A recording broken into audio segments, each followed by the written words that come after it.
क्या एक बैग से 1 किलो फ्रेश ऑयस्टर मशरूम निकल के आ जाता है? ये एक सवाल है और इस पे आज हम बात करेंगे कि क्या सही में एक बैग से 1 किलो मशरूम्स निकल सकता है। तो इस टॉपिक पे आज हम 5 पॉइंट्स में डिस्कशन करेंगे। सबसे पहला और इम्पॉर्टेंट पॉइंट जो है वो है एक्सपीरियंस, कि जिस तरीके से आपको एक बैग से 1 किलो फ्रेश ऑयस्टर मशरूम निकलना है या फिर उससे भी ज़्यादा निकलना है, तो सबसे इम्पोर्टेंट रहेगा आपका एक्सपीरियंस, कि आप किस तरीके से मशरूम का फार्मिंग कर रहे हो, आपका एक्सपीरियंस क्या है। तो एक्सपीरियंस को हम सालों में नहीं गिनेंगे। जिस तरीके से हम गिनते हैं कि चलो इसको 2 साल का 5 साल का एक्सपीरियंस है, बिल्कुल नहीं गिनेंगे।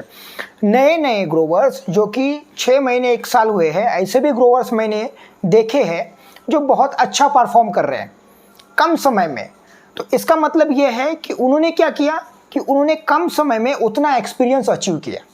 तो वो एक्सपीरियंस कैसे आ सकता है?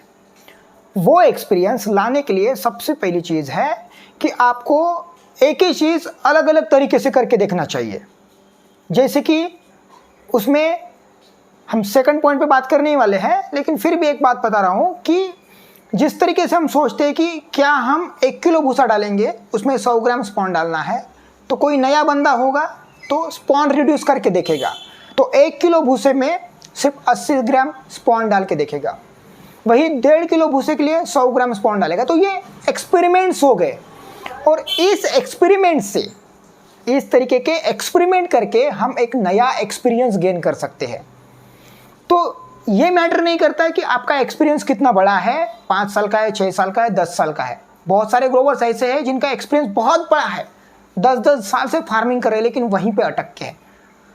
उन्होंने कभी अपने कंफर्ट जोन से बाहर जाके देखा ही नहीं, 10 लोगों से बात की ही नहीं, किसी से फ़ोन उठा के मिलाया नहीं, बात किए नहीं, तो एक्सपीरियंस कैसे आएगा? अभी मैं जम्मू कश्मीर से लेकर कन्याकुमारी तक के हर ग्रोवर को जानता हूँ। वो अलग अलग तरीके से फार्मिंग करते हैं। जैसे हम 5 किलो की किरणा प्लास्टिक करते हैं, तो झारखंड की बात की तो वो 10 किलो की, 16 बाई 24 की, अलग अलग साइजेस होते हैं प्लास्टिक के। वही साउथ में जाओगे तो पूरी 5 फीट की एक ही प्लास्टिक होती है, बीच में वो पीवीसी पाइप डाल देते हैं। तो सबका फार्मिंग का तरीका अलग अलग हो सकता है। तो समझना जरूरी है कि आपका एक्सपीरियंस क्या है, स्टैंडर्ड्स क्या कहते हैं, और उसी वजह से आप एक बैग से 1 किलो तक फ्रेश ऑयस्टर मशरूम निकाल सकते हो। ये छोटी सी बैग है, आप देख पा रहे हो, स्पॉन की बैग है जिसमें माइसिलम बहुत अच्छे से था, पूरा वाइट था। तो हमने सोचा कि इसमें स्पॉन डाल के, थोड़ा सा स्पॉन डाल के, और ऑलरेडी माइसिलम है, भूसा डाल के उससे ग्रो कर लेंगे। ये कम से कम गुच्छा 200 ग्राम का है। अब ये जब छोटी सी बैग 200 ग्राम स्पॉन दे रही है, तो आपकी जो 5 किलो की किरणा प्लास्टिक होती है 13 बाई 19 की, 14 बाई 20 की, कम ज़्यादा साइज होता है, तो 5 किलो की किरणा प्लास्टिक में 1 किलो ड्राई भूसा जाएगा, और उसमें से 1 किलो फ्रेश मशरूम आराम से आना है। इसलिए आपका एक्सपीरियंस तगड़ा होना बहुत ज़रूरी है। दूसरा पॉइंट है भूसा, कि आप कौन सा भूसा यूज़ कर रहे हो। वैसे 4 मेजर स्ट्रॉज है, एग्रीकल्चर रेसिड्यूज है।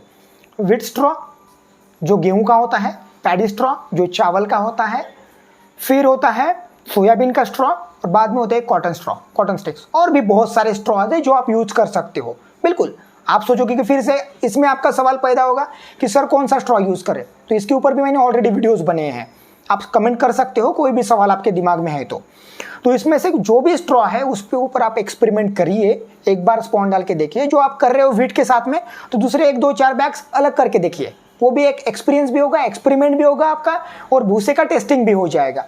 और रेगुलर जो स्ट्रॉ मैंने अभी 4 स्ट्रॉ बोले हैं, उससे भी आप प्रोडक्शन निकाल सकते हो।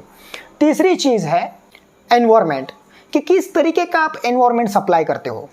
जितना अच्छा आप एनवायरमेंट सप्लाई करोगे, जिस तरीके से आप एनवायरमेंट दोगे, मशरूम के फार्मिंग के लिए 2 चीज़ें बहुत इंपॉर्टेंट है। तीसरी चीज़ एक ऐड हो जाती है। सबसे पहली चीज़ है कि आपको बेस्ट फार्मिंग के लिए टेम्परेचर मेंटेन करना है। सेकंड चीज़ रहेगी ह्यूमिडिटी मेंटेन करना है, हाई ह्यूमिडिटी 80 to 90%, और उससे भी ज़्यादा जो चाहिए वो है फ्रेश एयर एक्सचेंज, इसको FAE बोलते हैं। ये 3 चीज़ें अगर सही तरीके से मैनेज करते हो तो मशरूम की फार्मिंग डिफ़िकल्ट नहीं है, और एक बैग से ज़्यादा प्रोडक्शन निकालना वो भी डिफ़िकल्ट नहीं है। तो आपको एक चीज़ समझना है कि जो एनवायरनमेंट की बात कर रहे हैं, तो बेस्ट सीज़न और बेस्ट एनवायरनमेंट क्या होता है?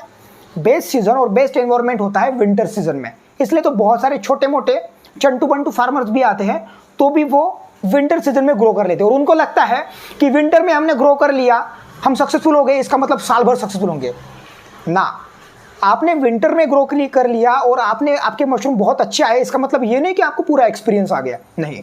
जो बंदा मार्च अप्रैल में भी बैग्स भरता है और बिल्कुल हाइजीन रख के सही तरीके से उसके बैग्स जब सक्सेसफुली 90% भी ग्रो हो जाते हैं तो उसका एक्सपीरियंस तगड़ा है आपसे भी ज़्यादा।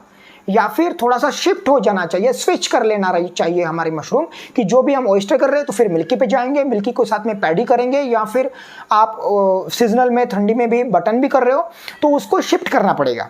तो वो भी एक फार्मिंग होती है। और एक सीजन है कि ऑयस्टर मशरूम का फार्मिंग आप साल भर कैसे कर सकते हो, इसके ऊपर भी हमने वीडियोज़ बनाए थे कि आपको समर में भी तो आपके कस्टमर्स हैं उनको भी तो सर्व करना है, वो भी देखना जरूर। मैं इसका वीडियो का लिंक मैं आपको डिस्क्रिप्शन में दे रहा हूँ, तो इस चीज़ को अच्छे से समझिए। जो लिंक दे रहा हूँ ना वो लिंक पे जाके देखिए वीडियोज़ आपके ही काम के। 250 वीडियोज़ हमने बनाए हैं तो वो किसके लिए, हमने ऑलरेडी मेहनत कर चुके हैं। आपको जाके देखना है हमारे यूट्यूब चैनल पर और जाके उन वीडियो से कुछ सीखना है आपको। तो ये 3 चीज़ें बहुत इंपॉर्टेंट हो गई। इसके बाद में चौथा पॉइंट है स्पॉन। स्पॉन भी एक मोस्ट इंपॉर्टेंट थिंग है। जो स्पॉन जो है बेस्ट क्वालिटी अगर स्पॉन आप यूज करते हो तो आप फेलियर नहीं हो सकते हो, आप फेल नहीं हो सकते हो, क्योंकि वो स्पॉन जो है बेस्ट सीजन में, बेस्ट स्ट्रॉ में, बेस्ट प्लास्टिक में सही तरीके से हाइजीन रख के आप अगर फार्मिंग कर रहे हो तो 100% वहाँ पे माइसेलियम ग्रो होगा और स्पॉन भी आपको अच्छा रिजल्ट देगा।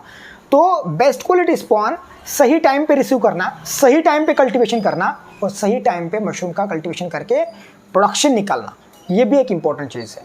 और लास्ट और आखिरी है कि जो भी आप काम करवा रहे हो, समझो बड़े लेवल पे कर रहे हो, तो आप अकेले नहीं हो जो आप 1000 बैग्स भरने वाले हो। तो आपका काम करने वाले जो लोग हैं वो लोग हैं आपके लेबर, आपके वर्कर, आपकी टीम।